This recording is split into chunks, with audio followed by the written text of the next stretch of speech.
El tren frenó con un chirrido que me perforó los tímpanos. No era el frenada suave de los metros a los que estaba acostumbrado. Era un alarido de metal contra metal, como si las ruedas estuvieran desgarrando las vías en lugar de deslizarse sobre ellas. Me sujeté al pasamanos con ambas manos mientras mi cuerpo se inclinaba hacia adelante, luchando contra la inercia. El vagón entero vibraba, temblaba, protestaba, y entonces se detuvo. El silencio que siguió fue peor que el ruido. Un silencio denso, absoluto. Ni el zumbido de los motores, ni el murmullo del aire acondicionado. Ni siquiera ese rumor de fondo que tiene cualquier espacio cerrado. Nada. Como si el tren hubiera muerto y nosotros estuviéramos dentro de su cadáver. Las puertas no se abrieron. Esperé. Conté hasta 10, hasta 20, nada. Miré por la ventana. El andén estaba ahí, al otro lado del cristal, iluminado por una luz que no podía identificar. No era blanca, como la de los fluorescentes. No era amarilla, como las bombillas antiguas. Era ámbar, rojiza, como la luz de los faroles de gas que todavía alumbran algunas calles del Londres viejo. Como el resplandor de un incendio a lo lejos. Y el andén no estaba vacío. Había gente. Mucha gente. Cientos, quizá miles de personas apiñadas en el andén como si fuera hora punta. Pero no se movían. Estaban quietas, mirando al frente, hacia las vías, hacia el tren, hacia mí. Espera. No me miraban a mí. Miraban a través de mí, como si yo no estuviera ahí. Como si el tren fuera invisible para ellas. O como si ellas no pudieran verme. Toqué el cristal con la punta de los dedos. Frío, normal. Apoyé la palma y empujé ligeramente, como si pudiera derretirlo con la presión. Nada. Abran las puertas, dije en voz alta. Me sonó ridícula, pequeña, perdida. Nadie respondió. Las puertas seguían cerradas. Entonces el altavoz volvió a cobrar vida. Ese mismo zumbido metálico, ese chasquido de estática, la voz antigua, lenta, distorsionada. King's Cross, St. Pancras. Terminal para pasajeros sin billete válido. Por favor, desciendan para regularizar su situación. El tren no continuará viaje hasta que todos los pasajeros hayan desembarcado. Las puertas se abrieron con un silbido. El aire que entró desde el andén olía a humo. No a humo de tabaco, ni a humo de incendio moderno. Olía a chimeneas de carbón, a locomotoras antiguas, a la niebla londinense de las películas en blanco y negro. Olía a otro siglo. Nadie subió al tren. Los pasajeros del andén siguieron inmóviles, mirando hacia ninguna parte. Pero yo sabía, con esa certeza que nace del miedo, que debía bajar. Que el altavoz no estaba hablando a nadie más, que hablaba directamente a mí. Di un paso hacia la puerta, luego otro. Mis pies me llevaron al borde del vagón, al límite entre el tren y el andén, y bajé. El momento en que mi pie tocó el suelo del andén, supe que algo había cambiado para siempre. Fue una sensación física, como cruzar una membrana, como atravesar una cortina de agua. El aire era más denso aquí, más pesado. Cada respiración requería un esfuerzo consciente. Los pasajeros del andén seguían sin mirarme. Pasé junto a ellos, rozando sus abrigos, sus gabardinas, sus trajes de épocas que no reconocía. Un hombre con sombrero de copa y levita victoriana, una mujer con un vestido de los años 20, el pelo corto y los labios pintados. Un soldado con uniforme de la Segunda Guerra Mundial. Una niña con un abrigo de la posguerra, demasiado grande para su cuerpo. Ninguno me miró. Ninguno respiró. Pero cuando pasaba junto a ellos sentía el frío. Un frío que no era de temperatura, sino de ausencia. Como si cada uno de ellos fuera un agujero en el mundo. Un vacío que absorbía el calor de los vivos. Caminé hacia el centro del andén, hacia las columnas de hierro forjado que sostenían un techo que no podía ver. Porque arriba solo había oscuridad. Una oscuridad que no reflejaba la luz que la tragaba. Como si la estación no tuviera techo sino cielo. El cielo de algún lugar que no era Londres. Las columnas estaban cubiertas de carteles. Carteles viejos, descoloridos, con tipografías antiguas. Anunciaban productos que ya no existían. Baile Beans para la energía. Cigarrillos Players Navy Cut. Oxo para la fuerza. Había también carteles de ferrocarril. Línea Northern. Conexión con todas las profundidades. Próxima apertura. Estación British Museum, cerrada por obras eternas.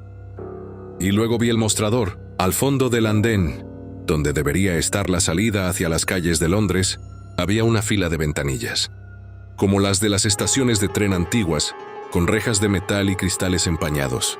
Detrás de cada ventanilla una figura, sombras con forma humana, moviéndose lentamente, procesando papeles. Delante de las ventanillas, una cola interminable de almas, las mismas que estaban quietas en el andén, pero ahora en movimiento, arrastrando los pies, avanzando 1 centímetro cada minuto, esperando. La cola daba la vuelta a toda la estación, serpenteaba entre las columnas, se perdía en la oscuridad de los túneles laterales, reaparecía al otro lado. No tenía fin, o no se le veía el fin. Me acerqué a la cola. Me situé al lado de un hombre mayor, con gabardina y sombrero, que sujetaba un papel arrugado en la mano. «Perdón», dije. No respondió. «Oiga, perdón, ¿qué es esto? ¿Dónde estamos?» El hombre giró la cabeza lentamente. Su rostro era gris como los pasajeros del tren. Sus ojos, nublados por una capa lechosa, me miraron sin verme. Abrió la boca y dijo: «La cola, siempre la cola. Llevo aquí desde 1953, desde que cogí el último tren desde Highgate. Dijeron que era un error, que mi billete no era válido, que tenía que esperar para la revisión». Parpadeé. 1953. Eso fue hace más de 70 años. El hombre asintió lentamente. «Sí, llevo 70 años en esta cola. He avanzado 3 metros. 3 metros en 70 años. Mi mujer me esperaba para cenar. Teníamos cordero. Los martes siempre comíamos cordero. Ella debe de llevar muerta 50 años ya. Pero yo sigo aquí, esperando». Sentí que el estómago se me contraía. 70 años. 70 años haciendo cola. 70 años sin avanzar. 70 años esperando para regularizar un billete. «¿Y qué pasa cuando llegas a la ventanilla?», pregunté. El hombre sonrió. Una sonrisa triste, sin dientes. «No lo sé. Nadie lo sabe, nadie ha llegado nunca. O si han llegado, no han vuelto para contarlo». Se volvió hacia el frente y siguió mirando la nuca del que tenía delante. La cola avanzó 1 centímetro. 70 años. 1 centímetro. Di un paso atrás, otro. No podía quedarme ahí. No podía ponerme en esa cola. No podía pasar 70 años esperando para hablar con alguien que quizá no existía, para regularizar un billete que ni siquiera recordaba haber comprado mal. Liam Brennan. La voz me heló la sangre. No era una voz humana. Era metálica, amplificada, como la de los altavoces, pero más cercana. Venía de todas partes y de ninguna. Liam Brennan. Presentarse en la ventanilla número 9. Ventanilla número 9 para el señor Liam Brennan. Su caso requiere atención inmediata. Miré a mi alrededor. Las almas de la cola no se movían, no reaccionaban. Pero todas, absolutamente todas, habían girado ligeramente la cabeza. Y ahora sí me miraban. Cientos de ojos grises, vacíos, nublados, clavados en mí. La ventanilla número 9 estaba al fondo, a la derecha, separada de las demás, más pequeña, más oscura. Detrás del cristal, una figura me hacía señas con una mano pálida. No quería ir. Cada fibra de mi ser me decía que corriera, que me subiera de nuevo al tren, que intentara volver por donde había venido. Pero cuando miré hacia atrás, hacia las vías, el tren ya no estaba. Solo las vías vacías, los raíles brillando con la luz ámbar, y más allá la oscuridad del túnel. No había vuelta atrás. Empecé a caminar hacia la ventanilla 9. Mis pasos sonaban demasiado fuertes en el silencio de la estación. Pasé junto a más almas en la cola, todas inmóviles ahora, todas mirándome. Algunas susurraban cuando pasaba, palabras sueltas, nombres, fechas, fragmentos de vidas interrumpidas. «No cojas el último tren», susurró una mujer. «Deberías haber escuchado», dijo un hombre. «El río siempre vuelve», repitió alguien desde la oscuridad. Llegué a la ventanilla 9. El cristal estaba sucio, manchado de algo que preferí no identificar. Detrás, una figura alta y delgada me observaba. Tenía forma humana, pero su piel era de un blanco amarillento, como papel viejo. Llevaba gafas de acero, de esas redondas que usaban los oficinistas victorianos. Y estaba hecho de papeles, literalmente. Su rostro era una máscara de folios apilados, sus manos eran legajos doblados, su cuerpo una montaña de expedientes sujetos con gomas elásticas. «Señor Brennan», dijo, y su voz era el sonido de hojas pasando. «Por fin. Llevamos esperándole.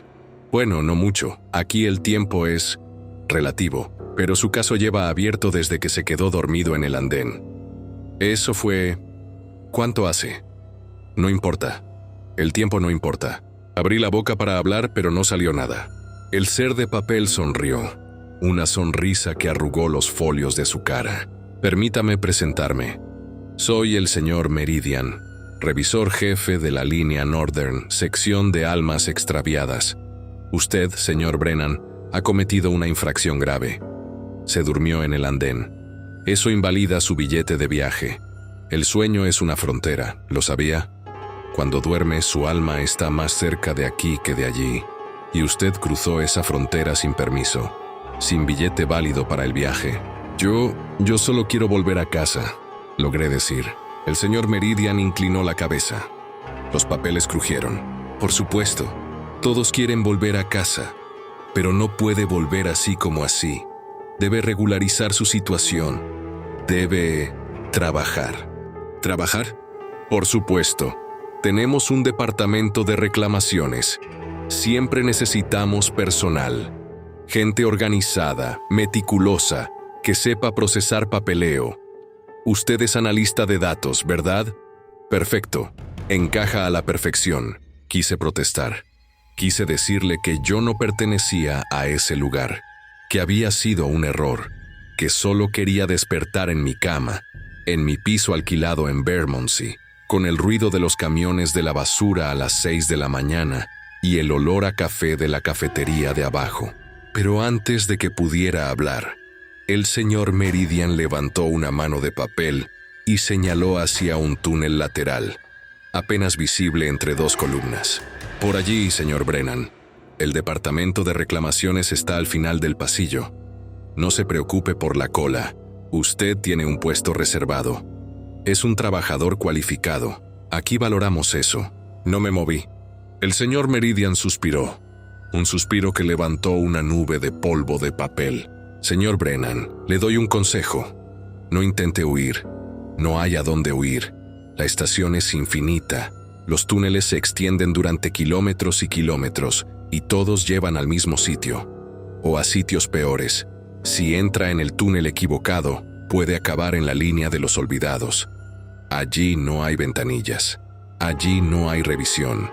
Allí solo hay oscuridad y el ruido de los que ya no recuerdan su nombre. Tragué saliva. ¿Cuánto tiempo?, pregunté. ¿Cuánto tiempo tengo que trabajar? El señor Meridian se ajustó las gafas de acero. El tiempo justo. Cuando su caso esté resuelto, cuando haya procesado suficientes reclamaciones, cuando su billete sea válido de nuevo, entonces podrá coger el tren de vuelta. Pero le advierto, no intente engañarnos. No intente coger un tren sin permiso. Hay trenes que van a sitios que no querría visitar. Se calló. Y su silencio era más elocuente que cualquier amenaza. Di media vuelta y caminé hacia el túnel que me había señalado. Mis pasos resonaban en las baldosas. Detrás de mí, la cola seguía inmóvil. Las almas seguían esperando. 70 años. 1 centímetro. El túnel era estrecho, mal iluminado por bombillas que colgaban de cables oxidados. Las paredes eran de ladrillo viejo, manchadas de humedad. O de algo peor. Olía a moho, a papel quemado, a tinta de imprenta. Al final del túnel, una puerta. Una puerta de madera oscura con un cartel descolorido. Departamento de reclamaciones. Horario eterno. Entrada obligatoria mía. Salida sujeta a revisión. Abrí la puerta y entré.